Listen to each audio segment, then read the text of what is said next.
Kumpare, alam mo ba yung balibalita? Ano naman yun, paring Berto? Yung bagong lipat daw dito sa baryo natin, isang mangbabarang daw. Yung bagong lipat? Hindi na ako nagtataka, pare. Kasi nung lumipat yan dito, nagsimula na ang pagkasalot-salot natin. Mga manong, mawalang galang na. Ako ba ang pinag-uusapan nyo?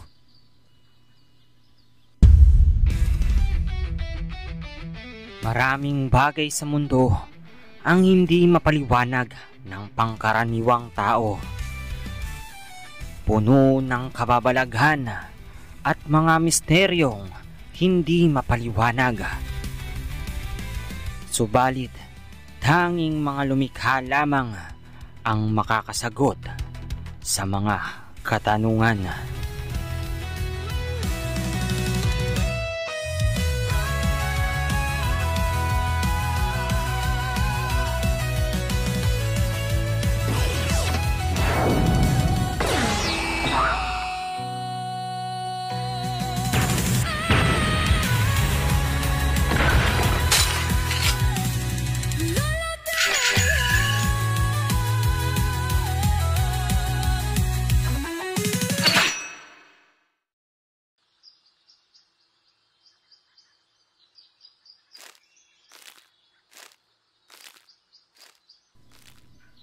Sandali lang mga kasityo, huminahon muna kayo. Panigurado naman na haka-haka lang ang lahat ng ito. Hindi po, kagawad. Nakakasigurado po kami na yung bagong lipat sa ating sityo ay panigurado siya ang nagbibigay ng mga salot at sakit dito. Nakakasigurado ka ba? Kayo, nakakasigurado ba kayo? Mahirap magbintang, pinapaalala ko lamang. Mamaya hindi naman pala siya ang nagbibigay ng salot sa atin dito sa ating baryo. Nakakasigurado kami, kagawad. Hindi kami pupunta dito para lamang magsumbong ng walang pruweba. Mawalang galang na. Maaari ko bang malaman kung anong pruweba ang iyong natuklasan? Ganito yan. Kagawad, makinig ka. Kayo, makinig kayo. Nung nakarang araw, nag-uusap lamang kami at nakatambay lang kami ng kumpare ko. Napag-usapan namin ang patungkol sa napapansin namin dito sa sityo natin. Nakabigla-bigla na lang na may kumakalat na salot at sakit. Sumang-ayon din ang kumpare ko noong mga oras na yon. Ika pa nga niya na nagsimula at dumating ang mga salot na yon nung dumating yung bagong lipat sa ating sityo. At kabigla-bigla naman, di ba, na dumami ang salot at karamdaman. Maya-maya pa, nabigla kami at natulala. Sumulpot na lang sa harapan namin yon, yung bagong lipat. At nakakakilabot ang mga sinabi nito sa amin ng aking kumpare. Siguraduhin daw namin ang pagbibintang namin sa kanya. Dahil kung wala kaming pruweba o patunay, ay makakaranas daw kami ng hindi mapapaliwanag na karamdaman. Tapos, ano pang mga nangyari? At ipaliwanag mo din na siya ang may kagagawan sa nangyayari dito sa ating sityo.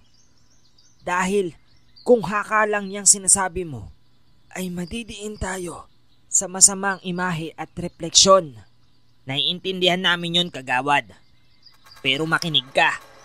Matapos niya bigkasin ito, bigla na lang ito tumawa. Na parang nawawala na sa sarili. Kasabay nun, ang matatalas nitong titig sa amin. Sa akin ng kumpare ko. Dali-dali rin itong umalis pagkatapos nun.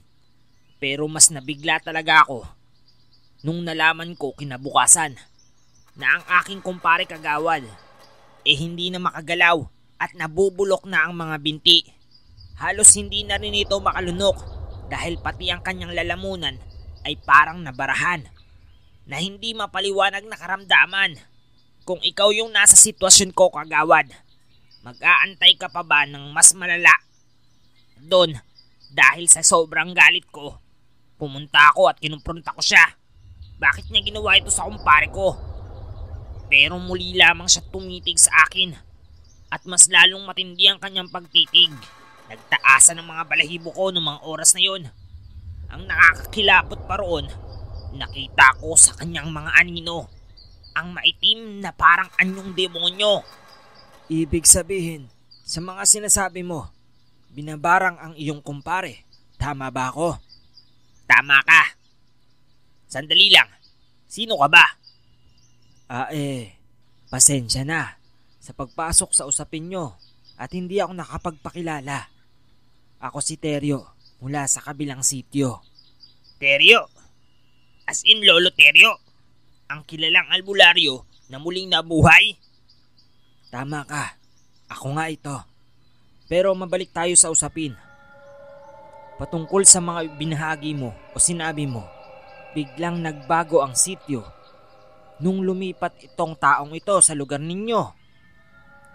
At hula mo na siya ang nagbigay ng karamdaman sa kumpare mo.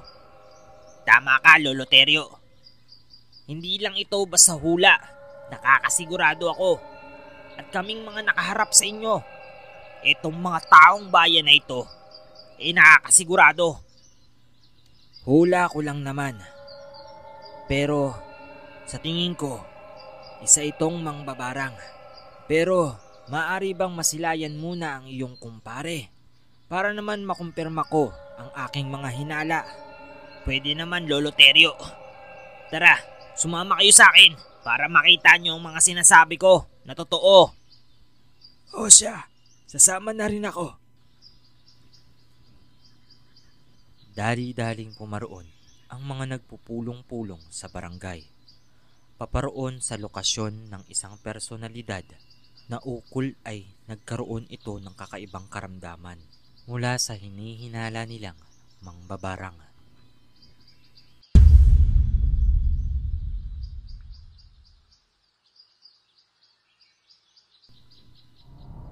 Ayan, ang kumpare ko. Naniniwala ka na ba, kagawad?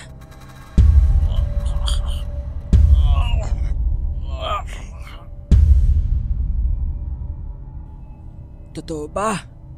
Pero mahirap maghusga. Baka pag pumaroon tayo mali palang pinaparatang natin. Anong gagawin natin? Hahayaan na lang ba natin na ubusin tayo at isa-isahin tayo ng salot na yon? Sandali lang. Huwag kayong mag-alala. Malulunasan natin ang kaibigan mo. Sa papaanong paraan, Lolo Teryo? Sa pamamagitan din ng iyong kaibigan. At saka, hindi na natin kailangan pumaroon pa sa inihinala niyong may dahilan dahil maaari naman natin siyang makausap kung totoong siya nga mismo ang may kagagawa nito mula sa iyong kaibigan. Oh, ayan naman pala. Gusto mo pa kasing sumugod. Sugod ka ng sugod. Ano ka, batang hamog? Sorry naman. O siya, wag muna kayo maingay ha. Tsaka, kung may maramdaman kayo o makita, mas maiging manood na lamang kayo. Sige po, Lolo Teryo. Pater, damoko, benedictium, ut eos, qui hoc figurunt confrontanteros potentis. Ha! Quies te praesentes cum errores tui ponderantur pater damoco benedictium ut eos qui hoc honte protanteres. Ha! Magpakilala ka.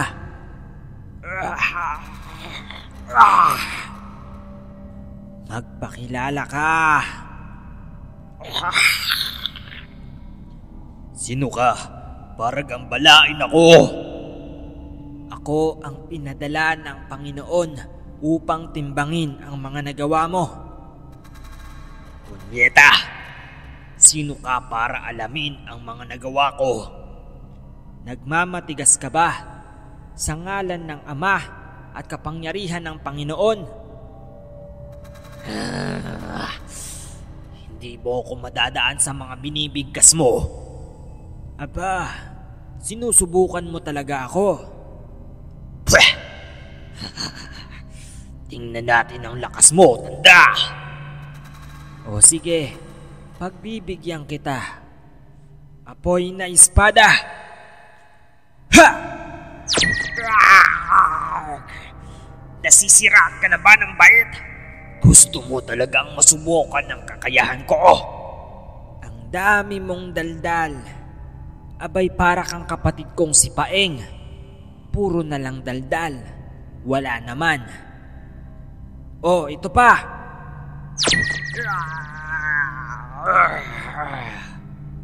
Masarap ba?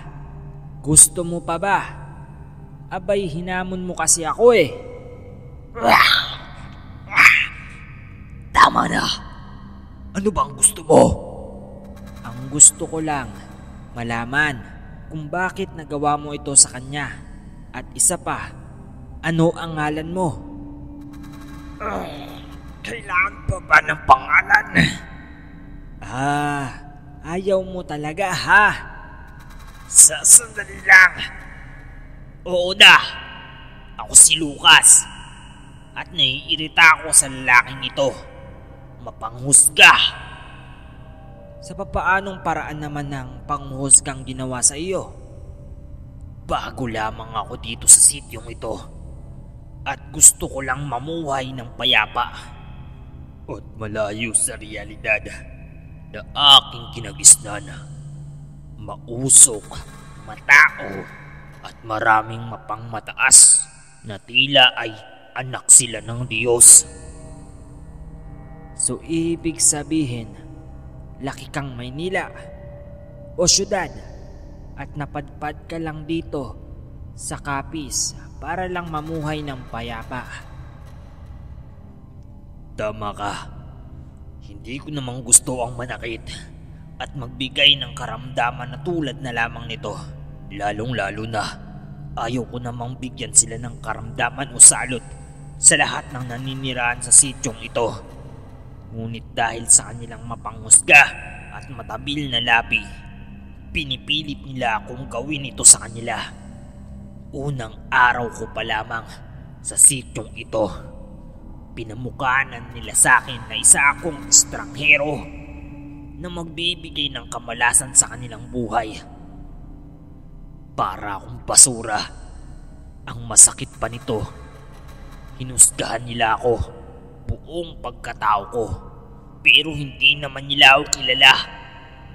Sa mga sinasabi nila, abay parang kilalang kilala na nila ako o ang buong pagkatao ko. Sobrang matabil ang kanilang mga labi na kung ano-ano na lang ang sinasabi. Na kesyo, umaroon ako dito at nanirahan dahil isa akong taong mula sa Manila na tumakas lamang sa aking mga pagkakasala. Porket ganito ba ang aking postura? Ganito na lamang nila ako hamakin? Nauunawaan kita. Nauunawaan ko kung saan nagmumula ang galit mo.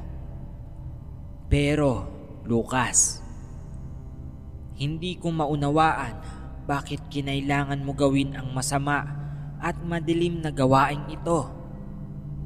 Maaari kang makipagkilala para naman mawala sa kanila ang pagdududa. At oo, tama ka. Mali ang panghusga. Pero mas mali ang nagawa mong pagkakasala sa Panginoon. Isinalang-alang mo ang kaluluwa mong espiritual para lang makapaghiganti sa kanilang masamang gawain. Alam mo naman na hindi dapat suklian ang maling nagawa nila sa iyo ng isa pang pagkakamali. Pero sinasagad nila ako. Sinagad nila ang kabaitan ko. Naging mabuti ako sa kanila. Kapalit ng mapanghusga nilang gawain, sinubukan ko ring makipaghalubilo at makipagkaibigan sa kanila. Pero ganun pa rin, hinusgahan nila ako at mas lumala ang pagtingin nila sa akin na parang may sakit ako. na nakakahawa at hindi dapat lapitan. Nauunawaan kita, Lucas. Idinulong mo na lang sana sa Panginoon at ipinagdasal sila. Alam ko namang papanigang ka ng Panginoon dahil sa iyong mabuting gawain. At isa pa, walang kasalanan o pagkakamali ang malulutas o mariresolba kung idadaan mo rin ito sa paggawa ng mali. Hindi na talaga mawawala ang panghusga sa taong Pinoy dahil ito rin ang isa sa kanilang kinagisnan sa mundong ito. Gayon din naman sa ibang bansa o sa ibang parte ng mundo. Pero maaalis mo sa kanila ang pagiging ganito kung ipaparamdam mo sa kanila na mali ang panghusga at mali ang pagtanaw nila sa ugali mo. Tama ka. Pasensya na. Nasaktan lang ako sa kanilang mga nagawa. Naiintindihan kita, Lucas. Nakikita ko rin sa iyo ang kabutihan, ngunit nilamon ka ng kadiliman. Ngunit, maaari mo bang alisin ang lahat ng ibinigay mong usal at pangbabarang sa buong nakatira dito sa sityong ito? Magagawa ko. Pero kailangan ko munang kasiguraduhan na hindi na nila ako muling huhusgahan at patatahimikin na nila ako o ang buhay ko mula sa kanilang mapanglait at masamang trato. Makakaasa ka. Sa ngalan ng Panginoon, lahat ng iyong hiling ay matutupad. Basta't manalig ka lamang sa itaas. Isauli mo ulit sa Kanya ang iyong pananampalataya at gayon din ang iyong pagtitiwala. O siya, aalisin ko na. Naniniwala ako sa iyong panuntunan at pananaw.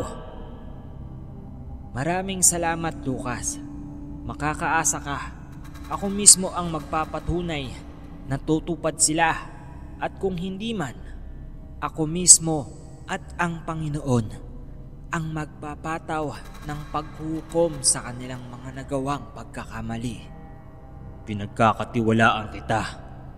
Maaari ko bang malaman ang iyong ngalan? Alisin mo na ang lahat ng itim na usal, ha? Nga pala, sa tinatanong mo kung ano ang ngalan ko, ako si Teryo, ang isa sa mga bilyong-bilyong biniyayaan at maging instrumento ng ating Panginoon.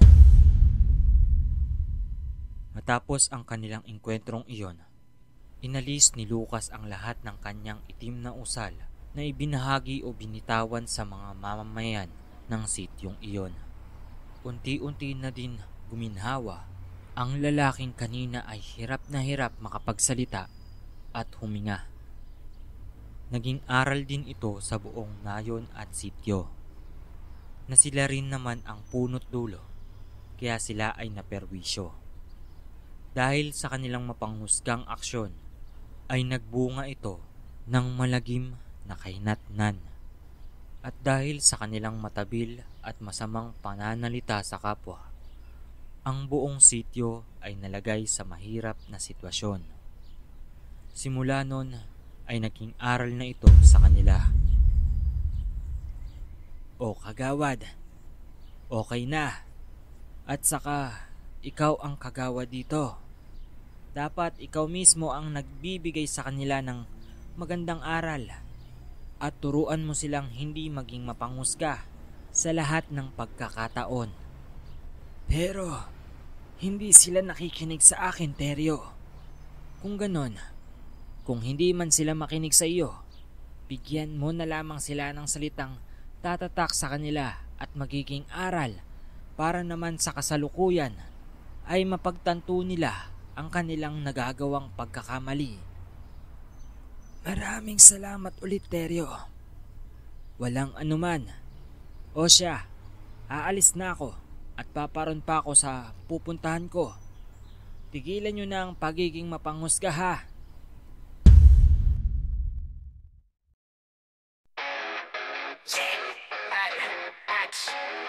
Mabangis ito. Handa ka na ba? Let's go. Let's go. Atas ng langit. Kaya itong matino. Maraming salamat po sa lahat ng nanood ng episode 3 ng Lolo Teryo The Resurrection.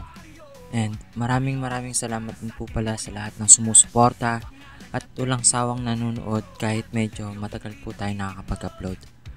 Ngayon po ay may nararamdaman ako at may sakit ako pero patuloy ko pa rin pong ginagawa ang animation para naman may maipalabas tayo sa ating tahanan. Paumanhin kung ganito yung aking boses mga kamandrigma, pero pipilitin ko po na makapag-upload na nakaayon sa ating schedule, and weekly pa rin naman po ang ating upload. And paumanhin kung konti lang muna ang ating shoutout, medyo inuubo kasi ako eh. So shoutout na tayo mga kamandrigma. Shoutout kay Jade Handsome, Angelito Lauro, Lac Kaizener, Mark Anthony Binga, Mark Anthony Martin, Dude Soloner, Sheila May Aquino, Michael 18, Jonalyn Autentico, Marco Raboy, Romy Caus, Judith A. Fable, Maria Cristina Goma, Sanya Manaros, Gojo, Noraida Manongkit, Ian Luther, Wonder Smith, Richelle Designer Vlog, Gloria Doriza, Rizalyn Constantino, Jude Animates YT, Lorenzo Fugero, Austin Gerald Vlogs, Dian Galardo, Bosabos, Junmar Lagata, G. Rose Valerio, Elmer Libres, Darwin Faustino from Bocaue, Bulacan, Berting, Aldin Sugay, Maylin Nugal, Wealth Horizon, Desilyn Avenido, Jessa Punsalan, Jesselyn Agting, Alejandro Magbayo, Mafet Trafalgar, Alvar Pagayawan, at Darwin. Maraming salamat ulit mga kamandrigma.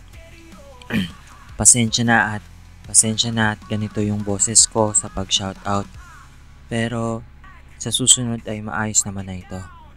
Medyo nanibago lang ho kasi ang aking katawan sa layo ng binahe ko noong September 30 from San Jose del Monte, Bulacan to Tagaytay. Tapos balik na naman po after an hour. May vlog po tayo noon. Bale, siguro maliliit lang yung pag-upload nun sa new channel ko para sa vlogs. Pero sana magustuhan nyo kahit medyo pangit pa yung resolution kasi wala pa tayong gadget eh. And maraming salamat din po pala sa mga nag-aabang ng merch. This February 25 ay ilalabas na natin ang merch na limited edition. Bale 20 pesos per design lang to. And dalawa lang muna ang ilalabas nating design. Pero sa mga hindi naman po kaya ng presyo nun, meron po tayong keychain na ibinibenta din. Pero hindi naman po ganun kamahal yung benta natin sa t-shirt mga kamandrigma. 599 lang po siya sa online. And sa may meetup naman po ay 550. Bale, ibibenta ko rin po siya sa mga mall. Mag-schedule tayo kung kailan tayo magbibenta. 40 pieces lang po ito sa dalawang design. So, tag 20 sila. So, unang labas natin ng merch sa SM Tungko, yung sa 25.